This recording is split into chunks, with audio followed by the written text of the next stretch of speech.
पुढची एक मोठी बातमी आहे। चंद्रपूरमधल्या किडनी रॅकेटमध्ये पद्मश्री पुरस्कार प्राप्त असणाऱ्या डॉक्टरचा हात आहे। काँग्रेसचे नेते विजय वडेट्टीवार यांनी हा एक मोठा दावा केलाय। पद्मश्री मिळवलेल्या डॉक्टरला अटक करणार का असा सवाल देखील विजय वडेट्टीवार यांनी विचारलाय। तर किडनीच्या प्रकरणामध्ये 6 सावकारांसह 8 जणांना आतापर्यंत अटक करण्यात आल्याची माहिती गृहराज्यमंत्री पंकज भोयर यांनी दिली आहे।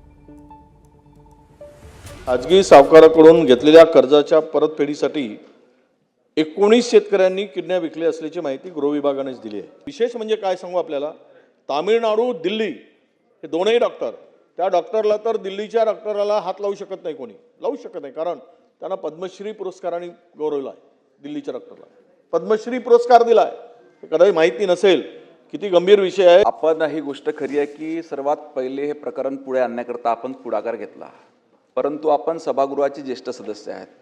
आपण दिलेली पूर्ण माहिती सत्य नाही आहे। एक तर कुठेही आम्ही दिलेलं नाही आहे की 19 लोकांच्या किडन्या त्या ठिकाणी गेल्या, 9 लोकांच्या किडन्या, आणि त्याच्यामध्ये शेतकरी आपण हा वारंवार उल्लेख केला। ह्या प्रकरणामध्ये फक्त ते पण दुर्दैवी आहे, एकच शेतकरी आहे त्याच्यामध्ये, आणि 2 लोक आहेत ज्यांनी किडनी आपली विकली किंवा डोनेट केली, ते महाराष्ट्रातले आहे 2, आणि बाकीचे उर्वरित राज्यातले त्या ठिकाणी।